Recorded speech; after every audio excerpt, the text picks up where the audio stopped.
ആച്ചി chicken masala.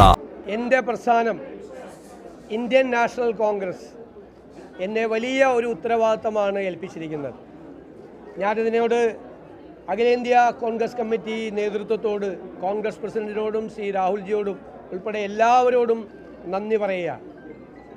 എന്നെ ഇതിന് പ്രാപ്തമാക്കിയത് ഈ തെരഞ്ഞെടുപ്പിൽ കഠിനാധ്വാനം ചെയ്ത ലക്ഷക്കണക്കിന് UDF പ്രവർത്തകരും ടീം UDF ആയി നിന്ന ഞങ്ങളുടെ UDF നേതാക്കന്മാരുമാണ്. തീർച്ചയായും ഞാനിവിടെ എത്തിയതിന് അവരോട് എനിക്ക് ഒരുപാട് കടപ്പാടുണ്ട്.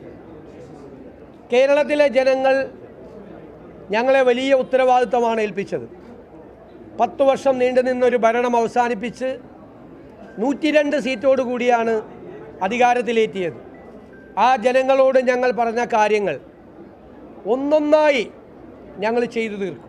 കഠിനാധ്വാനം ചെയ്ത് പൂർണ്ണമായ അർപ്പണബോധത്തോടെ ജനങ്ങളുടെ ജീവിത നിലവാരം ഉയർത്താൻ, കേരളത്തെ മാറ്റിയെടുക്കാൻ, പുതിയ ഒരു കേരളത്തെ സൃഷ്ടിക്കാൻ, ഒരു പുതുയുഗത്തിന് തുടക്കമിടാൻ ഞങ്ങളെല്ലാവരും ചേർന്ന് കഠിനാധ്വാനം ചെയ്യും.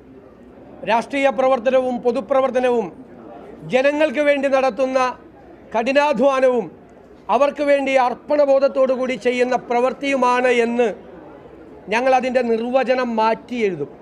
പൊതുപ്രവർത്തനത്തിൻ്റെയും രാഷ്ട്രീയ പ്രവർത്തനത്തിൻ്റെയും നിർവചനം അതായിരിക്കുമെന്ന് മാറ്റി എഴുതും.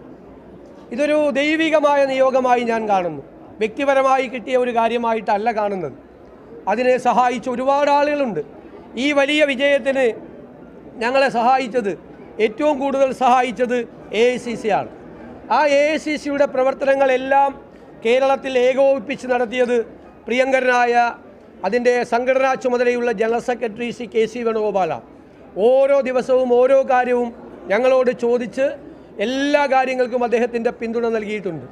അതുപോലെ ഇതിൻ്റെ ക്യാമ്പയിൻ കമ്മിറ്റി ചെയർമാനായിരുന്ന നമ്മുടെ മുൻ പ്രതിപക്ഷ നേതാവ് കൂടിയായിരുന്ന KPCC പ്രസിഡൻ്റായിരുന്ന ശ്രീ രമേശ് ചെന്നിത്തല, അദ്ദേഹത്തിൻ്റെയും പങ്കുണ്ട്. എൻ്റെ നേതാവ് കൂടിയാണ് ശ്രീ രമേശ് ചെന്നിത്തല. എൻ്റെ പ്രിയങ്കരനായ സഹപ്രവർത്തകനാണ്, നേതാവ് കൂടിയാണ് ശ്രീ KC വേണുഗോപാൽ. അവരെ എല്ലാവരെയും പൂർണ്ണമായ വിശ്വാസത്തിലെടുക്കും. KPCC പ്രസിഡന്റ് ശ്രീ സണ്ണി ജോസഫിനോട്, അതുപോലെ ഇവിടുത്തെ ചുമതല AICCയുടെ ചുമതലയുണ്ടായിരുന്ന ശ്രീമതി ദീപാദാസ് മുൻഷിയോട്, എല്ലാവരോടും അവരുടെ ക്യാമ്പ് ചെയ്താണ് ഇവിടുത്തെ പ്രവർത്തനങ്ങൾക്ക് നേതൃത്വം കൊടുത്തത്. എല്ലാവരോടുമുള്ള നന്ദി ഞാൻ പ്രത്യേകമായി പറയുകയാണ്. ഇത് വലിയൊരു ഉത്തരവാദിത്തമാണ്. കാരണം കേരളം അതിൻ്റെ ഏറ്റവും വലിയ സങ്കീർണമായ ഒരു അവസ്ഥയിലൂടെ കടന്നു പോവുകയാണ്. ഞങ്ങൾ തന്നെ ജനങ്ങളുടെ മുമ്പിൽ അവതരിപ്പിച്ച കേരളത്തിൻ്റെ ഒരു ചിത്രമുണ്ട്. ആ വെല്ലുവിളികളെ നേരിടാൻ കേരളം ഒരുമിച്ച് നിൽക്കണം. കേരളത്തിലെ എല്ലാ വിഭാഗം ജനങ്ങളുടെയും, പ്രതിപക്ഷത്തിൻ്റെ ഉൾപ്പെടെയുള്ള പൂർണ്ണമായ പിന്തുണ ഞാൻ അഭ്യർത്ഥിക്കുന്നു. നമ്മുടെ കേരളത്തെ നമുക്ക് രക്ഷിച്ചെടുക്കാൻ, പുതിയ കേരളത്തെ സൃഷ്ടിക്കാൻ എല്ലാവരും ചേർന്നുള്ള പ്രവർത്തനത്തിന് മാത്രമേ കഴിയുകയുള്ളൂ. നല്ല ഒരു ടീം ഉണ്ടാകണം. നല്ല ഒരു ടീം ബിൽഡ് ചെയ്ത്, ഒരാൾക്ക് ഒറ്റയ്ക്ക് ഒന്നും ചെയ്യാൻ കഴിയില്ല. ഒരു ടീമിനായിരിക്കും ചെയ്യാം. കേരളത്തെ രക്ഷിക്കാനുള്ള ആ ടീം ബിൽഡ് ചെയ്യുക എന്നുള്ള ഉത്തരവാദിത്വം കൂടി തീർച്ചയായും ഏറ്റെടുക്കും. ഹൃദയം നിറഞ്ഞ നന്ദി എല്ലാവരോടും പറയുന്നു. കേരളത്തിലെ ജനങ്ങളോട് പറയുന്നു. ഞാൻ പറഞ്ഞല്ലോ,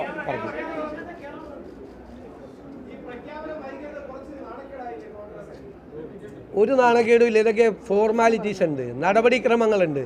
നിങ്ങൾ മറ്റ് സംസ്ഥാനങ്ങളിലെല്ലാം വിവിധ പാർട്ടികൾ മുഖ്യമന്ത്രിമാരെ തിരഞ്ഞെടുക്കാൻ എത്രയോ സമയം എടുത്തിട്ടുണ്ട്. ചരിത്രം അറിയാതെ അങ്ങനെ കുറ്റപ്പെടുത്തരുത്. നേതൃത്വത്തിൻ്റെ മുമ്പിൽ ഒരുപാട് കാര്യങ്ങൾ വരുമ്പോൾ അവരതിൻ്റെ എല്ലാ ഭാഗവും പരിശോധിച്ച് ഒരു കാലത്തും നടക്കാത്ത തരത്തിൽ MLAമാരുമായി, MP മാരുമായി, സീനിയർ നേതാക്കളുമായി എല്ലാവരും ആയി നടത്തിയ ആശയവിനിമയത്തിന് ശേഷമാണ്.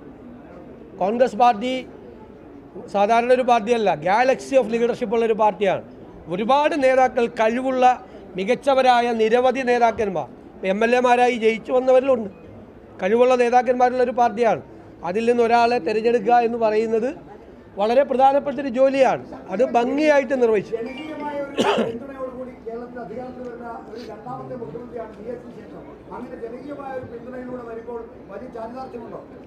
അല്ല, തീർച്ചയായിട്ടും ജനങ്ങൾ പിന്തുണച്ചിട്ടുണ്ട്. ജനങ്ങൾ UDFനെ പ്രതീക്ഷയോടുകൂടി കാണുകയാണ്. അവർ UDFനെ പിന്തുണച്ചിട്ടുണ്ട്, വൻ വിജയം നൽകിയിട്ടുണ്ട്. അതിനവർക്ക് വലിയ പ്രതീക്ഷയുണ്ട്. ഞങ്ങളറിയാലോ, ഞങ്ങൾ ടീം UDF ആയിട്ടാണ് നിന്നത്. ടീം UDF ഒരു പാർട്ടിയെ പോലെയാണ് പ്രവർത്തിച്ചത്.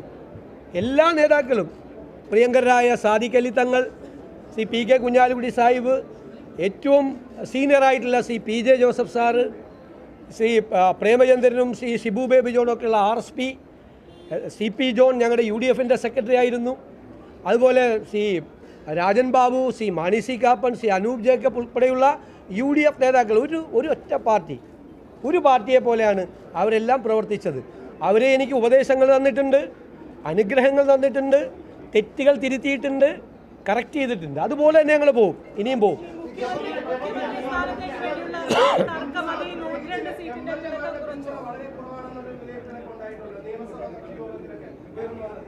എങ്ങനെ?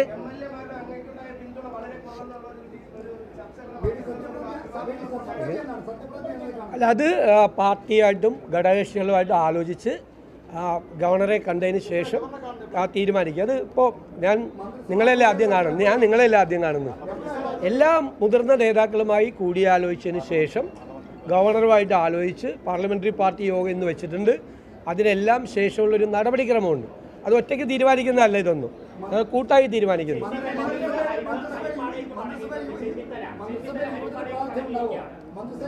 വരട്ടെ, ഞാനല്ലല്ലോ മന്ത്രിമാരെ തീരുമാനിക്കുന്നത്, കൂട്ടായിട്ടാണ് തീരുമാനിക്കുന്നത്. പാർട്ടിയാണ് മന്ത്രിമാരെ തീരുമാനിക്കുന്നത്.